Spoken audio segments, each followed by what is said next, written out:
제목을 몇 번이나 바꿔서 홀로 피는 소박한 존귀, 그렇게 하고 보니까 무슨 7080년 시대 유행가 제목도 아니고 어떻게 그렇게 됐습니다. 그래도 말씀을 나누면 제 마음을 느끼실 수는 있을 것 같은데, 이 성경이 없었더라면 얼마나 좋겠어요. 마음대로 살 수도 있고 나름대로 착하고 윤리적으로 살아가면 큰 고민 없고 그럴 텐데, 이 성경이라는 책이 우리 인류 가운데 있어가지고 이게 보통 문제가 아니죠. 성경은 딱 하나죠. 사람을 통해서 하나님의 나라를 이루시겠다는 거죠. 아니, 자기가 원하시면 자기가 이루실 일이지, 이 사람을 통해서 하나님의 다스림이 만유에 이루어지는 하나님의 그 선하심, 토부와 인자하심, 헤세드가 이루어진다. 이게 보통 수준입니까? 우리가 좀 잘해서 될 수준입니까? 그렇게 얼토당토 않은 이 비전을 선포하시는 이유는 딱 한 가지죠. 우리가 하나님의 형상으로 창조되었다는 거죠. 우리 안에, 우리의 존재의 가장 깊은 곳에 겨자씨보다 작지만 하나님의 형상이 들어있다는 거죠. 근데 사실 생각을 해보면 이것이 또 하나님의 사랑이죠. 왜냐하면 우리도 우리의 소원은 거기에 있습니다. 우리 중에 이런 사람 없어요.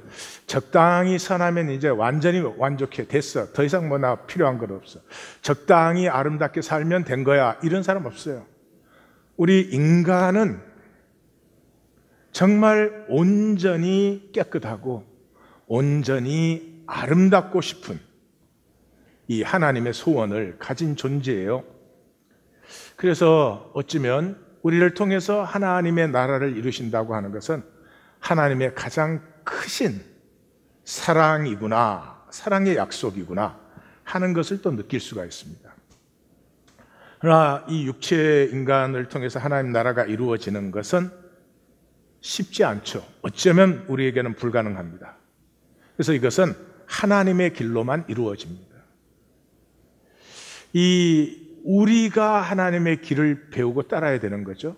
근데 이 하나님의 길은 현상의 길과 전혀 다릅니다. 현상이라는 건 성취, 모든 게 성취예요. 얼마나 공부 잘하냐, 얼마나 학교 좋은 데 갔냐, 얼마나 잘 사냐, 가졌냐, 됐냐, 이런 것이죠. 전부가 욕망에서 나온 것입니다. 근데 욕망은 허무에서 나오는 거죠. 허무하지 않으면 욕망이 없죠. 그래서 이 현상의 길은 이 무적행 같은 욕망을 채우는데 몸부림처럼 사는데 그것이 다 사라져 버립니다. 그곳에 진실이 없지요. 사랑이 없죠. 그래서 선지자들은 그렇게 말합니다. 이는 힘으로도 되지 아니하고 능으로도 되지 아니하고 오직 나의 영으로 된다. 우리는, 에고는 힘과 능밖에는 못 봐요. 그러니까 저 말씀을 들어도 소용이 없어요. 오직 나의 영으로, 이 말을 성령 받으면 그럼 특별한 힘과 능이 또 생긴다. 그 힘과 능으로 한다. 이렇게 생각을 해버려요. 그래, 아무 소용이 없죠. 이사야 선지자는 얘기했죠. 내 생각은 너희 생각과 달라. 내 길은 너희 길과 달라. 하늘이 땅보다 높음 같이 내 길은 너희 길보다 높으며 내 생각은 너희 생각보다 높다. 차원이 바뀌어지는 것이지, 대단한 힘과 능을 받아가지고 더 크게 하면, 더 잘하면, 그런 것이 아니라는 거죠. 다시 말해서 하나님의 형상은 에고로는 되지 않습니다. 에고는 껍질을 만드는 것이니까요. 예, 껍질도 나쁜 건 아니죠. 얼마든지 만들 수 있죠. 봐라, 나 이렇게 성공했다, 나 이렇게 큰 집에 산다, 나 이렇게 뭘 가졌다, 됐다, 할 수 있죠. 그러나 그건 하나님의 형상이 피어나는 건 아니죠. 근데 하나님의 형상이 피어나는 길은 에고가 잠잠해져야 됩니다. 이 에고가 들끓고 있는 동안에는 내가 뭘 하려고 하지 내 안에서 잠잠히 피어나는 것을 기다릴 수조차 없죠.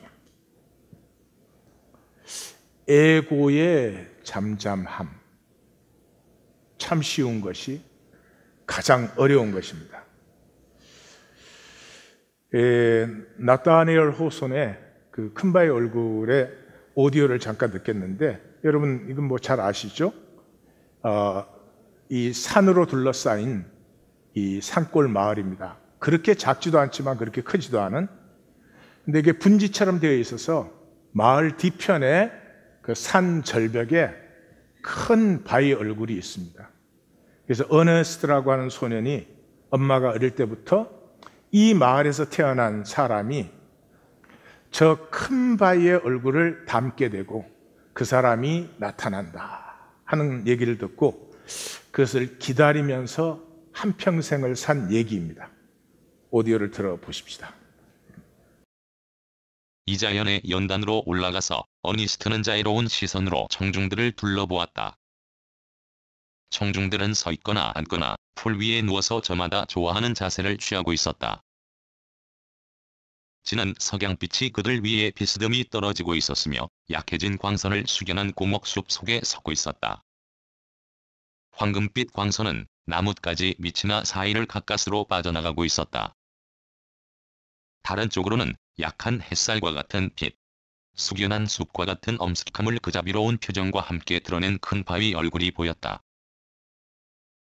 어니스트는 이야기하기 시작했다. 그리하여 자기가 느낀 것이며 생각한 것을 사람들에게 전했다. 어니스트의 말은 그의 사상과 일치하고 있었기 때문에 힘이 들었다. 그리고 그의 사상은 그가 늘 영위해온 생활과 조화를 이루고 있어서 현실감과 깊이가 있었다. 이 연설가가 한 말은 단순한 말이 아니었다. 그것은 선행과 성스러운 사랑의 생활이 용해된 생명의 말이었다. 순수하고 풍부한 진주가 이 귀중한 말에 용해되어 있는 것이었다. 시인은 연설을 듣는 동안에 어니스트의 인격과 성품에는 그가 여태껏 써온 시보다도 더 훌륭한 시의 선율이 있다는 것을 깨달았다. 시인은 눈물로 눈을 반짝이며 이 숭고한 사람을 존경스럽게 바라다보며 혼자서 되뇌었다. 얼굴 둘레에 내리덮은 백발의 영예를 가진 윤화하고 아름답고 사려 깊은 얼굴만큼 예언자나 현자에 어울리는 용모는 없다고. 어니스트의 이 말을 덮은 백발처럼 지는 해의 황금빛 속에서 흰 안개에 쌓인 큰 바위 얼굴이 저 멀리서 하지만 분명히 보았다. 그 얼굴의 장엄하고 자비로운 표정은 온 세상을 포용하는 것 같이 보였다. 그 순간 어니스트가 막 말을 하려던 사상과 일치하여 그의 얼굴은 자애에 가득 찬 장엄한 표정이 되었다. 그러자 시인은 참을 수 없는 충동에 사로잡혀 팔을 높이 쳐들면서 외쳤다. 보시오. 보시오. 어니스트 이분이야말로 저 큰 바위 얼굴을 꼭 닮은 분이시오. 모든 사람이 어니스트의 얼굴을 쳐다보았다. 그들은 통찰력 깊은 시인이 한 말이 진실이라는 것을 알았다.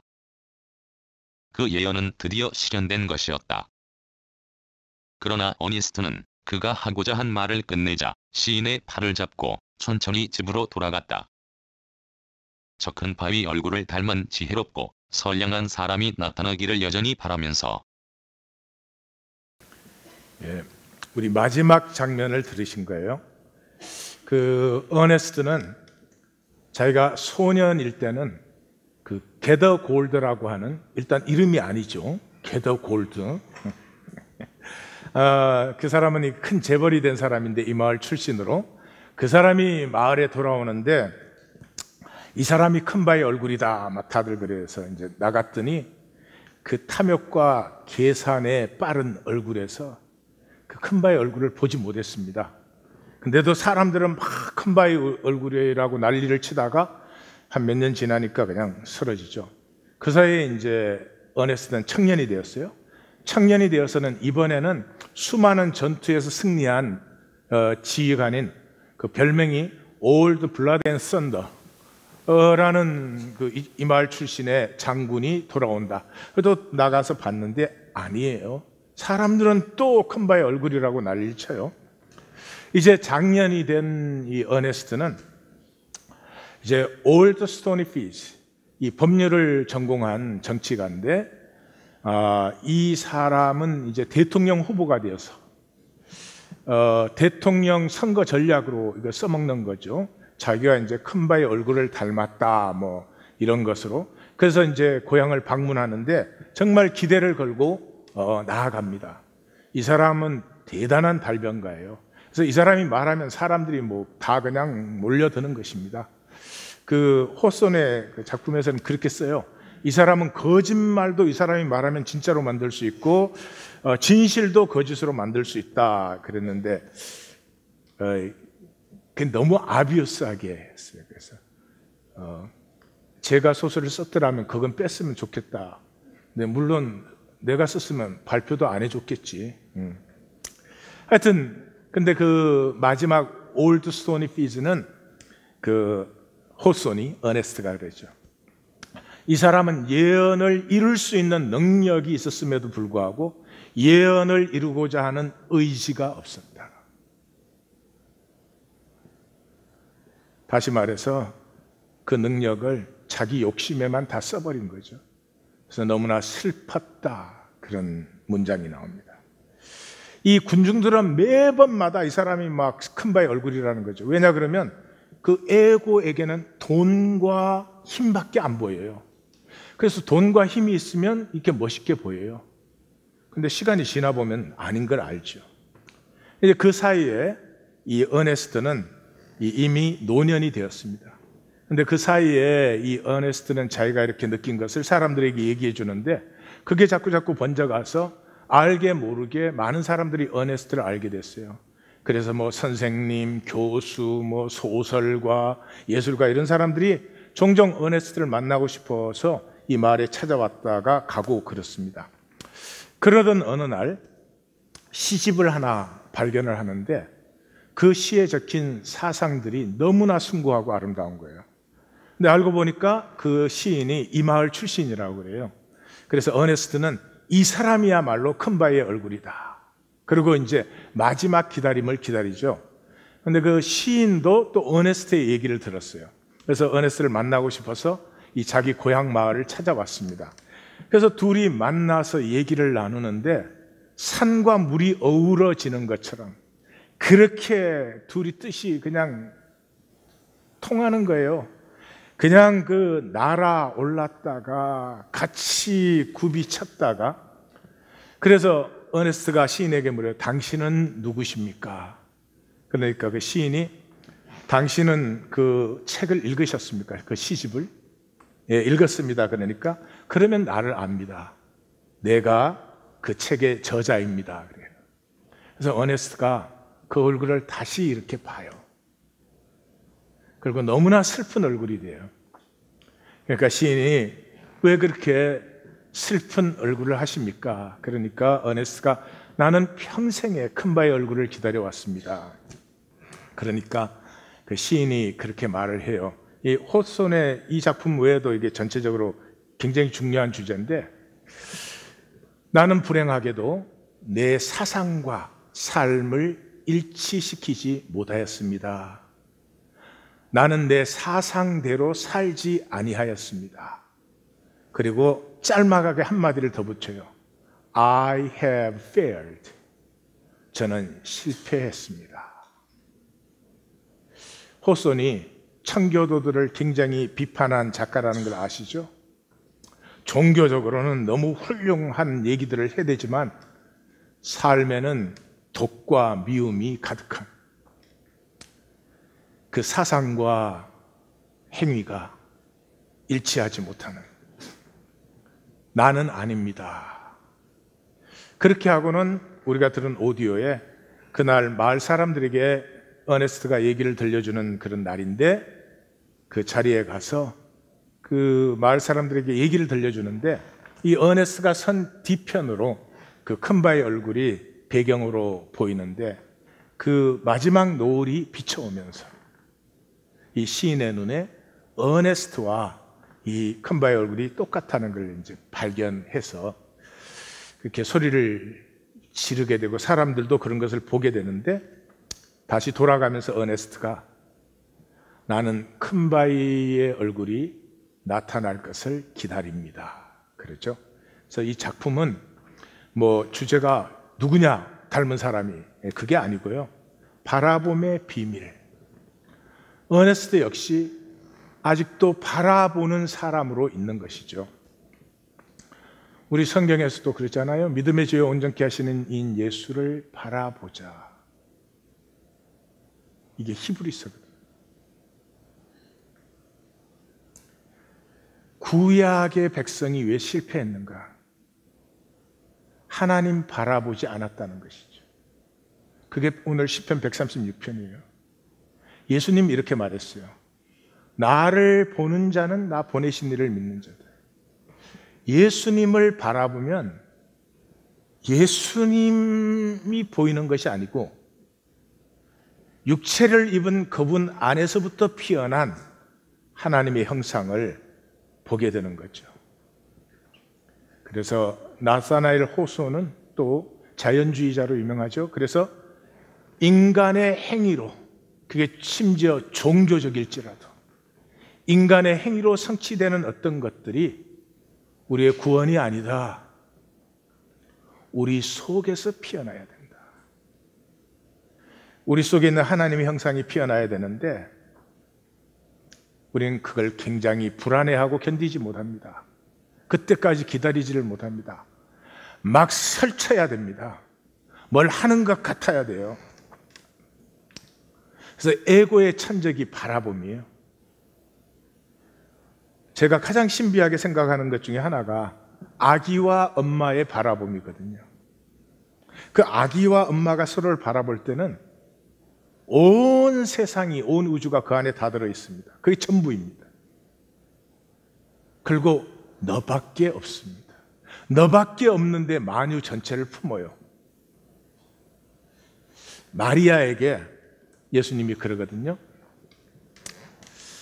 그 마르다가 뭐라고 그러니까 저는 더 좋은 편을 택하였으니 빼앗기지 아니하리라 그래요. 뭐를 빼앗긴다는 거죠? 마르다는 마음이 분주했다 이러거든요. 마음이 분주했다는 말은 사방에 뭐 처리해야 될 일거리가 보이는 거죠. 그래서 마음을 빼앗겼어요.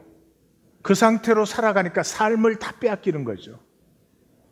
정신토록 땀 흘려 수고하고도 가시던 물과 엉겅퀴를 거두는 것이죠. 마리아는 빼앗기지 않는다. 뭐를 해요? 주님을 바라보는 것. 그 바라봄 속에 모든 것이 들어있어요. 충분해요. 충족함이 있어요. 마르다는 설쳐되는데 계속 목마르고 메마르고 가난하고 뭐 그런 거죠. 예수님의 말씀대로 에고로 사는 삶은 보이려고 미쳐 있어요. 사람에게 보이려고 미쳐 있는 거죠. 시편 136편은 하나님을 보라, 바라보라. 이게 136편이에요.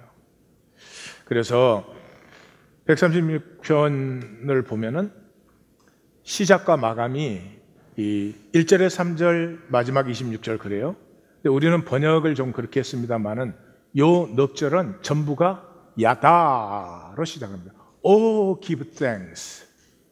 감사하라로 시작돼요. 그 다음에 4절에서 25절까지 있는 감사하라는 의미로서의, 그러니까 감사하라는 의미를 함축시킨 거지 감사하라는 단어가 있는 건 아닙니다. 뭘 감사하라는 거예요? 선하신 여호와. 우리 번역은 좀 그래요. 여호와께 감사하라. 그는 선하시며 잃어버렸는데 다른 시편처럼, 다른 역사 시편은 맞습니다. 그게. 그런데 136편은 단어 순수가 그렇게 안 돼 있어요. Oh, give thanks, the goodness of Yahweh. 선하신 여호와께, 신들 중에 신이신 하나님께, 주들 중에 주이신 주님께. 그래서 여호와, 하나님, 주, 하나님의 타이틀 3개가 다 나타나고요. 마지막에 하늘의 하나님, 그래요.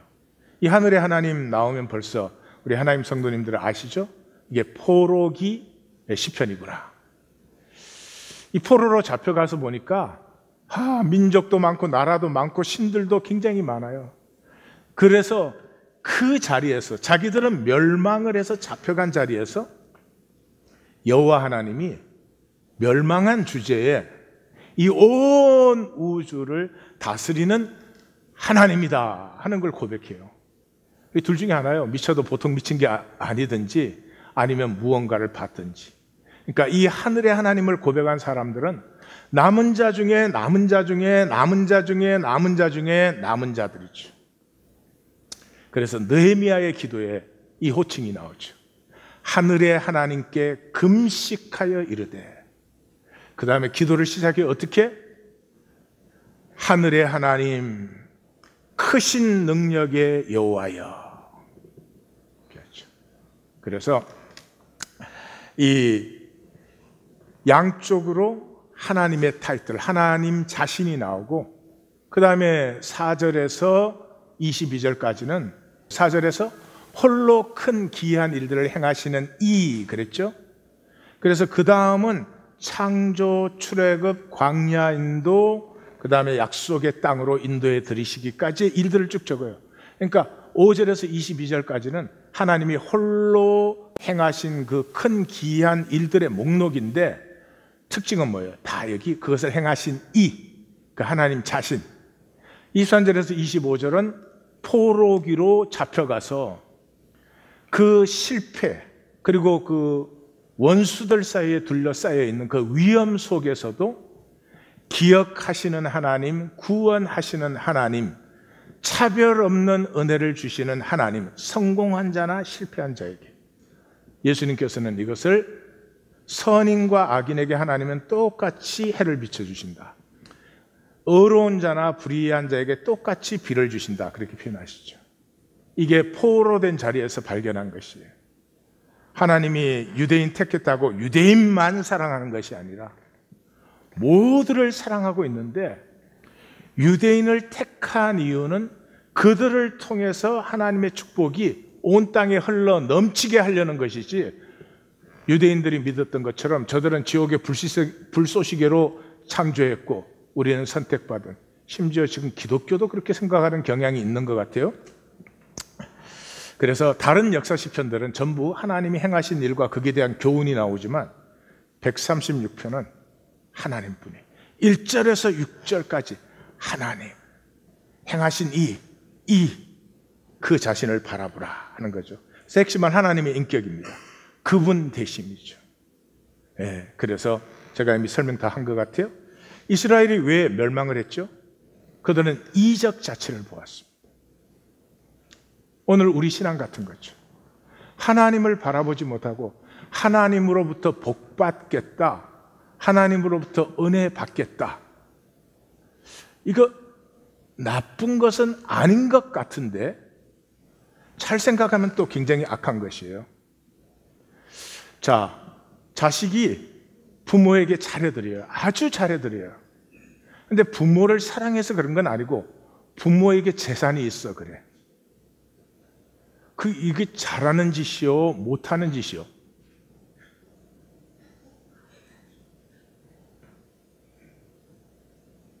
그 표정들이 네가 말하지 왜 우리한테.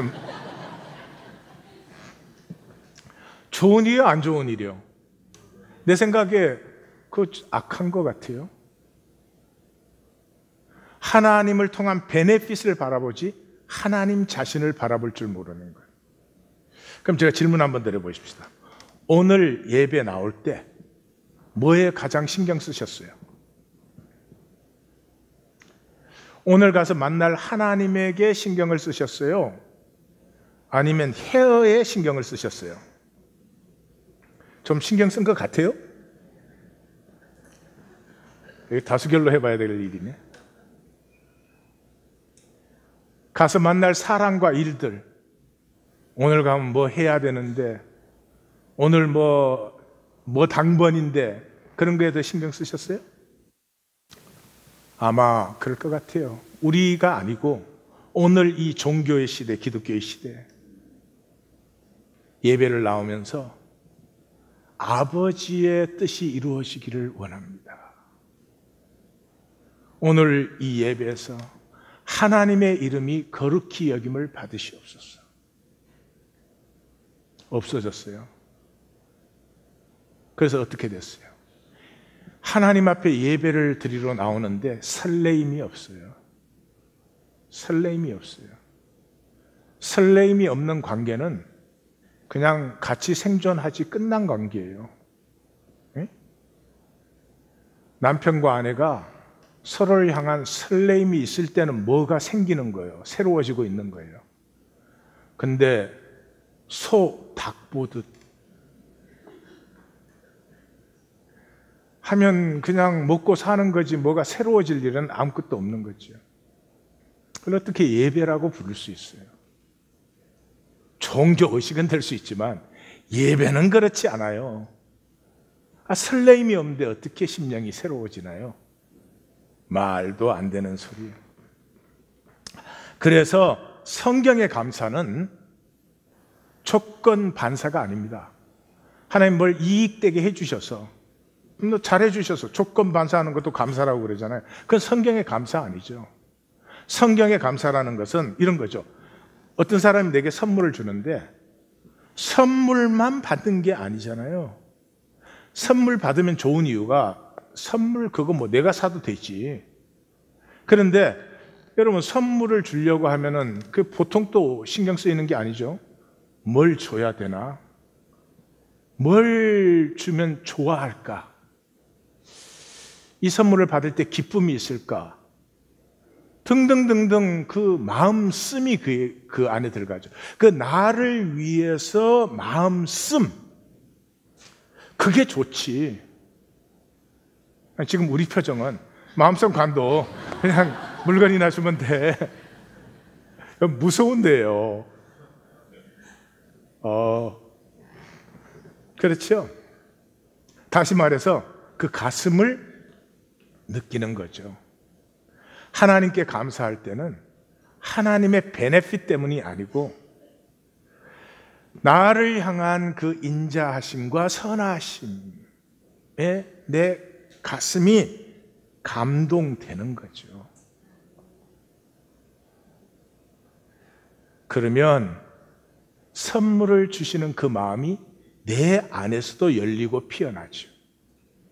하나님의 인격의 아름다움을 만나면서 내 안에 있던 아름다움도 피어나게 되는 것이죠. 네. 남편과 아내 사이도 마찬가지예요. 감사함이 있을 때, 조건 반사가 아닌 감사함이 있을 때 남편이 남편 되는 거예요. 아내의 조건 때문이 아니고 아내가 감사하게 느껴질 때, 남편이 감사하게 느껴질 때, 그때 남편으로 아내로 피어나는 거죠. 하나님의 원, 아버지의 원은 우리가 다 존귀한 인격이 되는 것을 원하죠. 그 에베소서에서는 이런 말을 합니다. 오직 사랑 안에서 참된 것을 하여. 뭐가 참된 것이죠? 내 속의 게 그대로 나오면 참된 것이죠. 아플 때 아프다 그러면 참된 것이죠.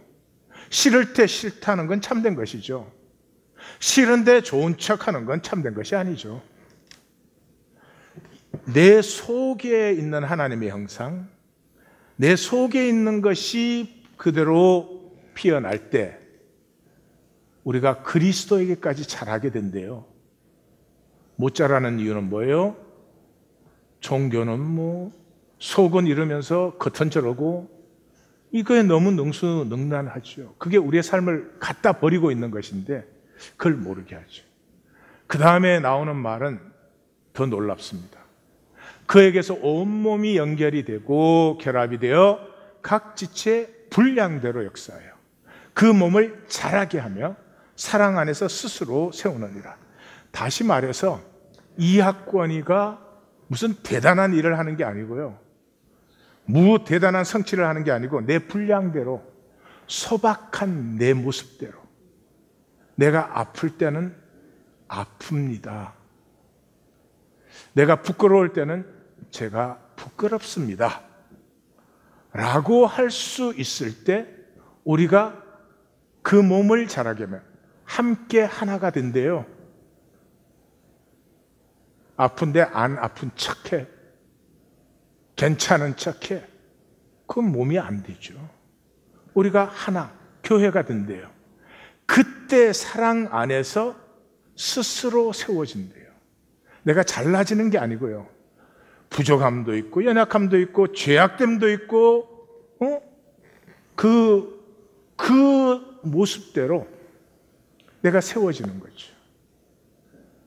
그때 놀라운 비밀이 있죠. 내가 내 자신으로 편안할 수 있을 때만 하나님의 형상이 피어나는데, 내 육체에 선함도 악함도 죄악됨도 어려움도, 이건 다 뭐예요? 그럼이에요. 하나님의 형상이 피어나는데 그럼이 있어야 되잖아요. 근데 우리는 자칫 잘못하면 그럼에다가 맨날 그 꼬리표 달고 이 계급장 달고 다니는 거예요. 그럼이기 때문에 감추려고 애를 써요. 혹시라도 남들이 볼까 봐. 우선 얘기죠. 그 인격 관계에 최고의 관계는 사랑의 관계잖아요. 그 사랑의 관계는 바라봄이 열리는 거죠. 그래서 내가 하나님을 바라봄이 열리면서부터 전혀 새로운 역사가 일어나요. 아브라함의 얘기를 읽으면 18장이 피벗 포인트예요. 터닝 포인트, 트랜스포밍 모멘트예요. 17장에서 하나님이 이제 내가 약속한 아들을 줄게, 할례의 약속을 맺자 이러니까 그 아브라함이, 하나님 제 나이가 지금 몇인데 내가 99세에 사라는 89세, 뭔 애에, 그러지 말고 이스마엘이나 하나님 앞에 살게 하소서 그랬어요. 전혀 안 보여요. 현상이 전부고 절대화되어 있고, 그게 에고에게는 에고는 그거밖에 못 보니까. 그런데 할례를 받아요, 그 약속대로. 그러니까 할례는 분명히 몸의 껍질을 벗기는 정도가 아니에요. 그 할례라는 의미 속에는 이 껍질밖에 살지 못하는, 껍질밖에 보지 못하는 우리의 눈의 껍질을, 우리의 삶의 껍질을 잘라버린다는 게 들어있는 것 같아요. 그래서 18장 딱 들었으면서 그럽니다. 여호와께서 마무리해서 아브라함에게 나타나시니라. 누가 나타났어요? 여호와께서 나타나셨어요. 자, 2절을 보세요. 분명히 1절에 여호와께서 나타났는데, 그가 눈을 들어 본 적 누가 보였어요? 사람 셋이 보였어요. 1절 여호와께서 나타나셨다는 건 즉 아브라함은 모르는 거죠. 아브라함이 본 것은 뭘 봤어요? 사람 셋을 봤는데 아브라함이 그 사람 셋을 통해서 여호와의 나타나심을 보았어요. 할례를 받았더니 현상을 넘어서 본질을 보는 눈이 열렸어요. 그래서 보자, 나가서 영접하고 몸을 그 땅에 구표라는 말은 예배하다는 말이에요. 경배하다는 말이에요. 그리고 지나가지 마옵소서. 우린 예배 와서도 오신 하나님을 지나가게 하는데 아브라함은 지나가지 말래. 여기에 눈을 들으라는 말이 나싸, lift up. 땅의 현상밖에 보이지 않던 눈이 lift up, 하나님을 바라보았어요. 그때 이 현상들 속에 들어있는 하나님의 본질을 보게 되었죠. 그때 뭐가 보여요? 여호와 이레가 보여요. 여호와 이레가 보여요. 똑같은 단어가 22장에 나타나죠. 아브라함이 눈을 들어 본 적 여호와 이레가 보였어요. 그러니까 이 눈이 열리기까지는 하나님 왜 나를 창조했는지, 왜 이 모습으로 여기 이렇게 살게 했는지, 왜 이 시대에 나를 보냈는지 아무것도 몰라요. 그저 뭐 세상밖에 안 보이니까 어떻게 하든지 뭐 잘난 척하고 뭐 된 척하고 뭐 그러면 뭐 된 것 같고 그래. 그 죽을 때 똑같아요. 뭐 좀 잘 살았으나 못 살았으나 죽을 때 똑같아. 바라봄이 열리면서 비로소 내가 누구인지, 내게서 어떤 삶이, 내게서 어떤 존재가 피어나는지를 보이는 거죠. 이 당연한 말이겠지만 그래도 합니다. 반대로 현상을 보면 인격이 찬박해집니다. 창세기 3장에서 뱀이 한 거 아니에요. 이거 먹으면 너희 눈이 밝아져서 하나님과 같이 되어 선악을 안다 그랬죠. 그래서 먹었더니 밝아졌어요. 왜 먹었어요? 보암직했기 때문에. 보암직하다는 말은 pleasant to eyes, 즐겁게 보였어요. 즐겁지. 선악과의 중심이 돼서 내 마음대로 좋고 나쁘고 판단하고 올리고 내리고 즐겁지. 근데 문제는 뭐예요? 밝아져서 먼저 보인 게 뭐예요? 거름되어야 될 내 육체의 수치와 두려움이 먼저 보였죠. 그때부터 이제 그거 가리는 게 일생의 삶이 된 거죠. 그래서 예수님이 그 산상수훈에 보면 굉장히 중요한 얘기를 해요. 이상한 얘기지만 눈은 몸의 빛이니, 저희 등불이라고 한 게 라이트라는 단어예요. 그러므로 내 눈이 성하면 온몸이 밝을 것이요. 이 성하면이라는 단어가 하프루스 그런 단어인데요. 싱글이라는 단어예요. 싱글 또는 홀, 전체라고도 쓰이는 그런 단어예요. 다시 말해서 이 눈이 막 욕심에 어지러워 가지고 마르다처럼 이것도 처리해야 되고 저것도 해야 되고 이것도 그럴듯하게 만들어 놔야 되고 저것도 보기 좋게 만들어 놔야 되고, 그러면 그 어두움이 얼마나 더하겠느냐. 재밌잖아요. 빛이 어둡대요. 그러니까 저 빛은 빛이 아니지, 생명이지. 그런데 그 눈에 초점이 생기면, 바라봄이 생기면 온 몸이, 이 몸은 뭘 말하죠? 몸으로 이루어진 삶 전체가 얼마나 밝아지겠느냐. 뭐 우리가 다 하는 거예요. 자식을 볼 때는요, 자식만 봐요. 남의 집 자식을 볼 땐 여러 개가 보여. 그 자식을 볼 때는 가슴이 열려요. 사랑이 열리고 정말 하나님이 주신 인간다움이 열리고 그러는 거죠. 지난주에 다시 한번 말씀드리지만, 그래서 뱀의 봄과 에고의 봄은 굉장히 비슷해요. 뱀은 뭐밖에 못 봐요? 열밖에 못 봐요. 적외선. 그 이제 혀로 냄새에 약간 도움을 받지만 뱀에게는 오로지 히트밖에 안 보여요. 히트. 그 히트를 봐서 판단하는 건 두 가지예요. 먹을 것인가 도망갈 것인가. 근데 에고도 똑같습니다. 에고로는요, 돈과 힘밖에 안 보여요. 아까 힘과 능으로 안 된다 그랬는데 내 영으로 그러면 성령 받아서 생기는 힘과 능을 또 생각한다니까요. 그거밖에 안 돼요. 우리 개인의 얘기가 아니라 이 성경이 종교화되어 버린, 실제를 보지 못하는 어지러운 욕망에 초점 사라진 이 기독교의 모습이죠. 주님을 바라본다는 것은, 주님을 바라본다는 행위 자체가 신뢰죠. 신뢰하는 것은 살게 돼 있어요. 믿는 대로 살게 돼 있어요. 그러니까 믿음은 내가 사는 게 믿음이에요. 말로 뭐라 그러든지 교회 와서 뭐라고 얘기를 하든지 never mind. 그건 다 지식이고, 믿음은 내가 사는 것이 믿음이에요. 믿지 않는 대로 어떻게 살아요? 믿지 않는 대로 어떻게 사냐고요. 믿는 대로. 예? 뭐 하여튼 의자가 안 부서질 거라고 믿으니까 지금 다 앉아 있겠지. 그거보다 더 강력한 믿음이 우리 하나님 교회는 있죠. 저래도 언젠가는 끝난다. 그 종교인들은 항상 그랬나 봐요. 말만 하지 절대로 행동은 안 하는가 봐요. 예수님이 그랬잖아요. 마태복음 23장에 종교인들에 대해서 얘기를 하면서 그들이 말하는 바는 행하라. 그러나 그들의 행위는 절대 본받지 말아라. 그들은 말만 하고 행하지 않는다. 뭐 유명한 얘기 있잖아요.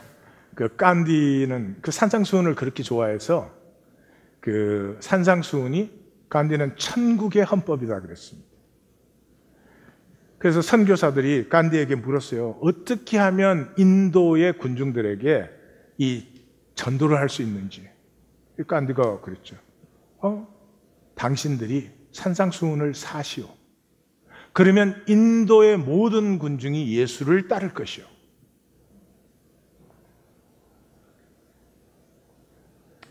나더러 주여 주여 하는 자마다 천국에 들어갈 것이 아니요 하늘에 계신 내 아버지의 뜻대로 행하는 자라야. 갈라디아서는요, 사도 바울이 은혜로 구원을 받는다, 종교가 아니다 하는 책이에요. 근데 이걸 모르니까 이 종교를 율법으로 바꿔서 율법으로 구원받지 않고 은혜로 구원받는다 그래요? 틀린 말이에요. 율법 1.1획도 피할 수 없다 그랬어요? 내가 온 것은 율법을 완성시키기 위해서 왔다 그랬어요? 사도 바울은 종교를 얘기한 것이 종교, 유대인들의 그 종교, 외식하는 종교, 자기가 대가였잖아요. 자기가 참 열심히 했죠. 왜? 그때는 그게 성공의 길이니까. 그런 책에서도 결론을 뭐라고 내립니까? 스스로 속이지 말라. 하나님은 업신여김을 받지 아니하시는 사람이 무엇으로 심든지 그대로 거둔다. 계시록에서는 이 거짓과 환난 속에 이 역사 속의 구원을 그렇게 얘기하죠. 6장에서 18장까지가 인류 역사예요. 인류 역사가 시작되자마자 7장에서 구원을 선언합니다. 구원이 뭐예요? 어린 양의 피에 그 옷을 씻어 희게 하는 것이다. 18장 역사가 끝난 다음에 19장에서 그 피에 씻어 희게 한 것이 뭔지 나오죠. 깨끗한 그 세마포 옷이 성도들의 옳은 행실이라. 그리고 20장에서 죽은 자들이 자기 행위를 따라 심판을 받으니 13절 바다가 그 가운데서 죽은 자들을 내주고 사망과 음부도 그 가운데서 죽은 자를 내주며 각 사람이 다 자기 행위대로 심판을 받고. 행위대로 심판을 받아요. 근데 여기서 스치기 쉬운 것이 죽은 자들을 내어준다는 그런 말이에요. 예수님이 요한복음에서 똑같이 얘기해요. 무덤 속에 있는 자가, 무덤 속에 있으니까 육체의 삶을 끝마친 자가 그의 음성을 들을 때가 와요. 그 음성에 깨어납니다. 깨어난 다음에 뭐를 받아요? 심판을 받아요. 총 결론을 뭐라고 해요? 선한 일을 행한 자는 생명의 부활로, 악한 일을 행한 자는 심판의 부활로. 여기 심판이라는 단어가 크리시스, separate 된다는 거죠. 생명과 죽음은 하나가 되지 않아요. 반드시 나뉘게 되어 있어요. 행위는 인격이고 존재입니다. 건강한 운동을 하면 그게 건강한 몸이 되듯이 행위를 건강하게 할 때 생명의 건강함이 나타나는 거죠. 건강한 인격, 건강한 존재가 되는 것입니다. 속지 마십시오. 행위입니다. 그래서 성경 66권의 주님의 마지막 말씀이 뭡니까? 계시록 22장에 이 말씀이에요. 보라 내가 속히 오리니 우리 모두에게 속히 와요. 왜냐하면 육체를 딱 벗는 시간은 스탑되니까. 딱 눈 감았다가 뜨면은 하나님 심판 앞에 있는 거죠. 보라 내가 속히 오리니 내게 줄 상이 있어 각 사람이 그가 행한 대로 갚아주리라. 행한 대로 갚아주리라 하면서 다음 절이 뭐예요? 자기 두루마기를 빠는 자들은, 두루마기 빠는 게 뭐라 그랬죠? 옳은 행실이라고 그랬죠. 총 결론이 뭐예요? 거짓말을 좋아하며 지어내는 자들은 다 성 밖에 separate 되어 있으리라. 저 거짓말이 뭐예요? 우리 일생을 얘기해요. 우리 에고로 전부가 거짓말이에요. 진심을 얘기해 본 적이 있어요?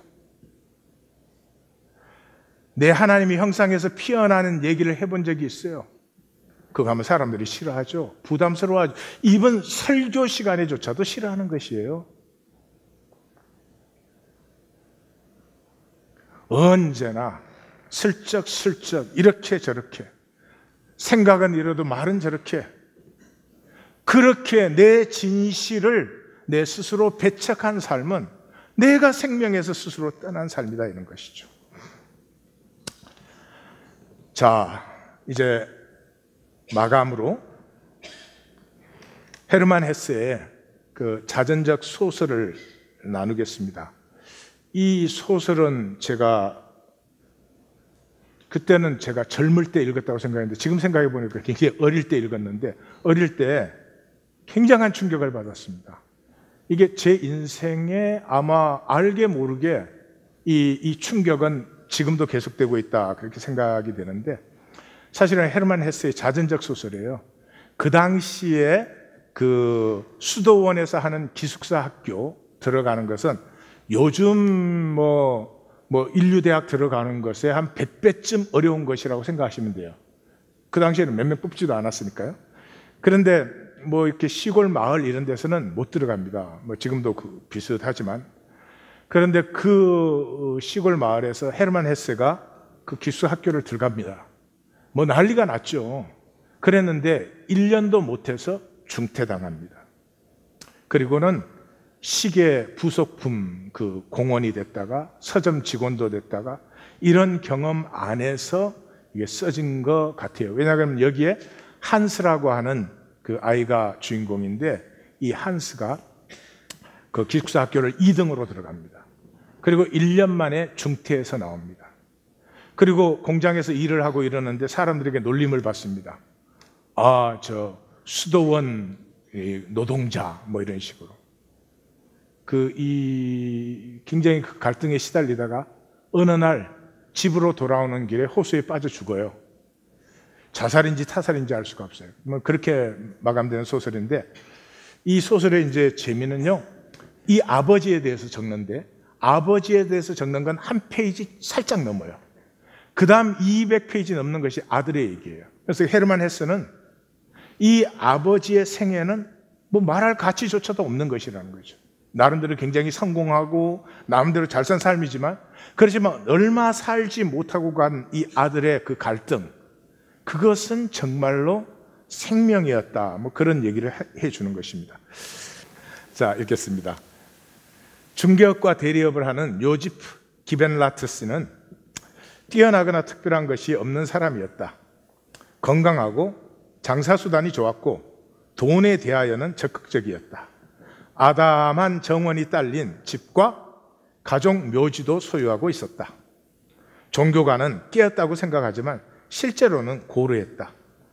하나님과 정부에 대해서는 적당한 존경을 표했으며 시민이 지켜야 할 관습적인 예의 범죄를 맹목적으로 따랐다. 술은 마시지만 정신을 잃을 만큼 취한 적은 없었다. 다시 말하면 미쳐본 적이 없는 사람이죠. 미쳐본 적이 없으면 산 것이 없죠. 그저 남의 흉내 낸 거죠. 그래서 예수님 보면 그 가족들이 미쳤다고 잡으러 왔잖아요. 또 그렇다고 아무 데서나 미치는 건 더 문제예요. 간혹 떳떳지 못한 거래도 있었지만 최소한 양심은 지킨다고 생각했다. 가난한 사람들은 가난뱅이라고 깔보고 부유한 사람들은 거드름을 피운다고 욕했다. 지역 사고 모임에는 잘 나가는 편으로 속마음은 철저히 세속적이었다. 정서적인 면은 이미 오래전에 먼지가 쌓여 있고 남은 것은 돈 생각과 아들에 대한 자부심. 이 아들이 뛰어나니까 가끔 마음이 내킬 때 가난한 사람들에게 베푸는 동정심 정도였다. 타고난 약삭 바른 잔머리와 계산을 벗어나지 못했다. 그 다음 문장이 이제 저에게 일생 충격이 된 문장인데요. 그는 이웃의 어느 누구와 이름과 직업을 바꾸더라도 별로 달라질 것이 없도록 평범했다. 한번 생각해 보세요. 이름과 집을 바꾸어도 사는 거 혹시 똑같지 않으세요? 예? 아이들에게 모든 아저씨와 아줌마는 똑같아요. 자기는 다르다고 생각할지 모르지만 무의식적으로 초월적인 것, 자유로운 것, 영혼의 일들을 씻으면서 본능적으로 싫어했다. 겉으로 좋아하는 척이에요. 속으로는 싫어해요. 그런 점에서는 그는 철저한 세속인이었다. 물론 교회를 다니지만 그에 관한 것은 이것으로 충분하다. 깊이 없는 삶과 본인도 깨닫지 못하는 자기 삶의 비극적인 허무의 묘사로는 충분하니까. 이 아버지의 일생은 한 페이지예요. 산 것이 아니라는 거죠. 왜요? 진실을 갈등해 본 적도 없고 진실을 피워본 적도 없으니까. 이 얼마나 불행한 일입니까? 생명이 피어나는 행함은 고요함입니다. 하나님의 임재 앞에 머무를 줄 알아야 됩니다. 내 거짓 앞에 머무를 줄 알아야 됩니다. 아파야 되고 어찌할 거가 끼어져 나와야 됩니다. 그렇지 않고는 에고는 소멸되지 않습니다. 에고가 하는 게 뭐예요? 지금의 나는 안 된다는 거죠. 지금의 나는 안 된다는 거예요. 돈 더 벌고 성공 더 하고 뭔가 더, 심지어는 교회를 와서도 그러겠죠. 내 신앙이 더 좋아지고 어찌고 하면은 그때는, 그러나 그때도 지금의 나는 안 되는 거죠. 보이십니까? 이 거짓이. 지금의 나는 안 된다는 거짓 속에 뭐가 들어있어요? 내가 이렇게 살지만 나는 실제로는 그런 사람이 아니라는 이 에고의 어리석음이 들어있죠. 지금의 나, 내 부족하고 심지어 악한 모습 그 자체로 내가 하나님의 섭리 안에 있을 때 나는 비로소 가리기를 끝내고 아프지만 내 자신을 열어서 내 안에서부터 피어나는 진정한 새로움. 보라, 내가 광야의 길을 사막의 강에 흐르게 하리라. 보라, 내가 새 일을 행하리니 너희가 정녕 알지 못하겠느냐. 그래서 인격은 소박함에서만 피어납니다. 이 기독교는 과대증에 중독되어 있습니다. 성경 전체에서 온전한 칭찬을 들은 교회는 빌라델피아 교회밖에 없습니다. 빌라델피아 교회의 핵심이 무엇입니까? 작은 능력으로 신실했다는 거죠. 이게 인격이에요. 100만 장자가 100불 주면 그건 아무것도 아니에요. 근데 100불밖에 없는 사람이 친구에게 너가 더 필요하다고 100불을 주는 것은 그건 인격이죠. 그건 존재가 나누어지는 것이죠. 예수의 이름을 부르면서도 어떻게 소박할 줄을 몰라요? 나사렛 예수. 세상 거짓에 나도 함께 동참할 수 없어서 죽어야만 했던 그분. 그분에게까지 이 기독교는 왕관을 씌우고 금딱지를 붙이고 심지어 이 블란드 가발을 씌워놓고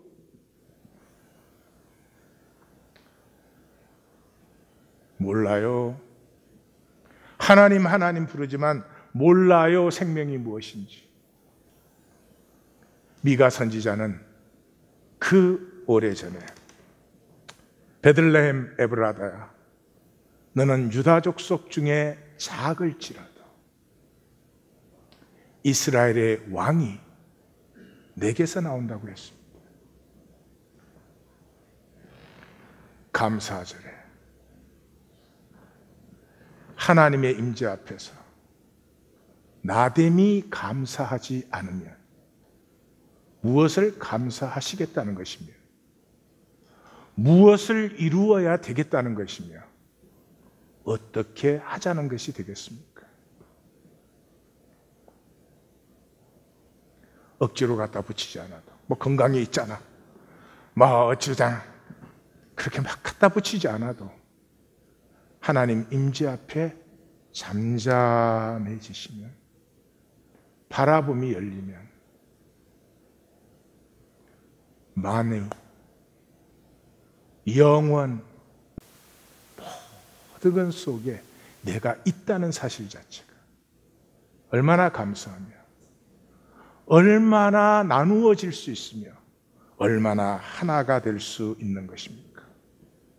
예수 그리스도의 이름으로 우리의 생명이 회복되는 이 감사절이 생명의 삶이 출발되는 시간이 되시기를 주님의 이름으로 축원합니다. 기도하십시다.